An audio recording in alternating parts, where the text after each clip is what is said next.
warahmatullahi wabarakatuh.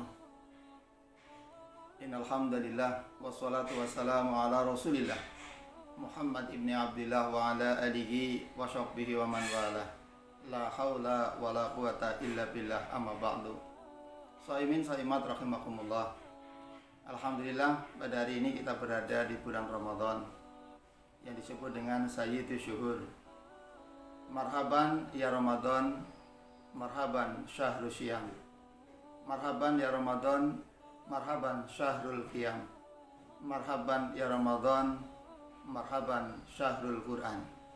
Bulan Ramadan disebut dengan bulan puasa karena umat Islam atau kaum mukminin diwajibkan untuk melaksanakan puasa hanya di bulan Ramadan 1 bulan penuh. Di luar bulan Ramadan tanpa ada alasan tertentu tidak diwajibkan untuk melaksanakan puasa di bulan Ramadan. Dan puasa bulan Ramadan ini juga dikhususkan untuk orang-orang yang beriman, karena tidak semua orang bisa melaksanakan puasa. Hanya orang-orang berimanlah yang mampu untuk melaksanakan berpuasa. Sebagaimana dalam Al-Quran surat Al-Baqarah ayat 183, Allah subhanahu wa ta'ala berfirman, A'udzubillahi minasyaitonirrajim. Ya ayyuhalladzina amanu kutiba alaikumusiyam kama kutiba alal ladzina min qablikum la'allakum tattaqun.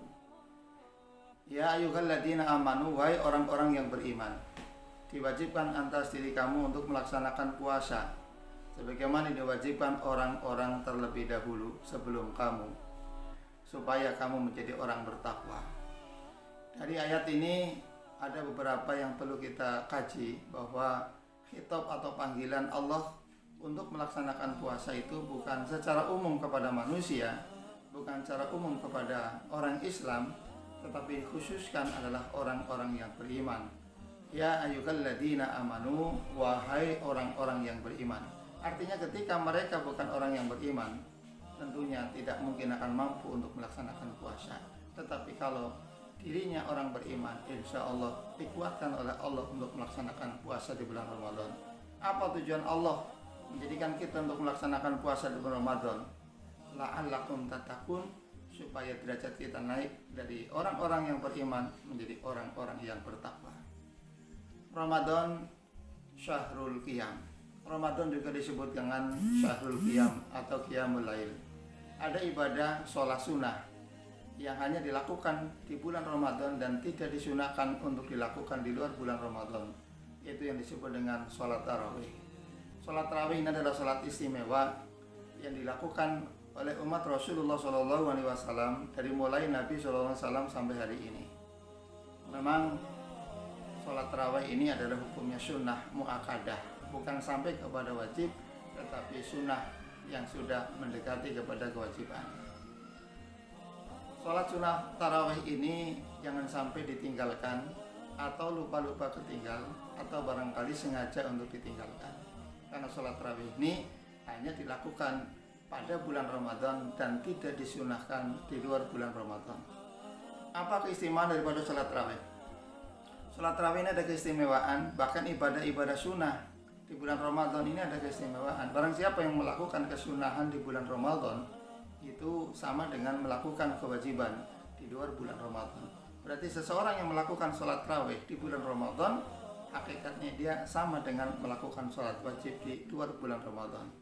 Ketika kita mengetahui bagaimana dahsyatnya pahala daripada sholat tarawih, maka yakin seyakin-yakinnya kita akan merasa berat kalau kita meninggalkan daripada sholat tarawih. Karena sholat tarawih ini hanya dilakukan di bulan Ramadan dan tidak dilakukan di luar bulan Ramadan.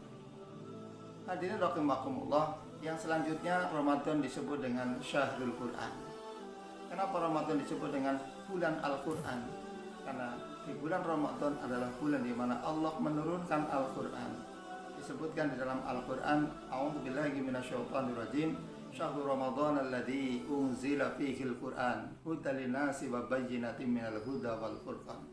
Bulan Ramadan adalah bulan di mana Allah menurunkan Al-Quran sebagai hudan linnas, sebagai petunjuk bagi manusia, wal bayyinah sebagai penjelas, wal furqan sebagai pembeda. Al-Quran mempunyai 3 fungsi. Pertama sebagai petunjuk, yang kedua sebagai penjelas, yang ketiga adalah sebagai pembeda.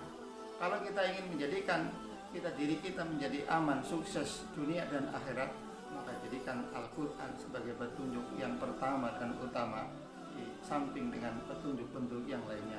Kalau kita ingin bisa membedakan mana yang hak, mana yang batal, mana yang boleh kita lakukan, mana yang tidak boleh kita lakukan, petunjuk yang paling utama adalah Al-Quran.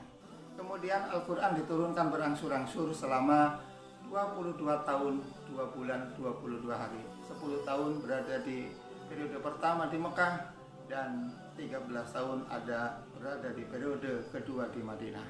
Al-Quran ini ayat yang pertama kali turun memberikan motivasi kepada kita bagaimana umat Islam untuk senantiasa meningkatkan kualitas dirinya dengan cara membaca.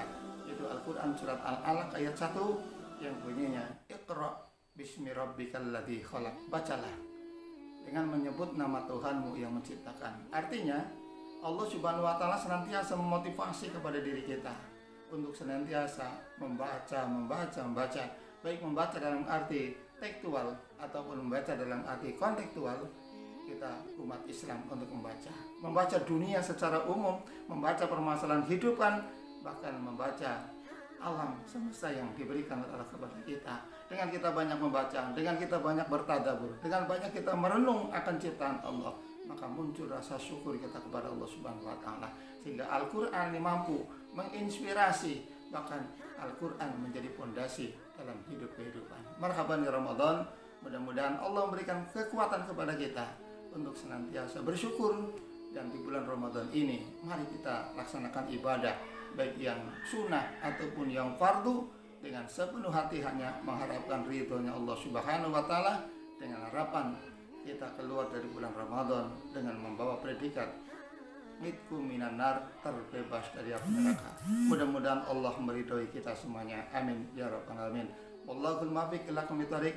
Wassalamualaikum warahmatullahi wabarakatuh.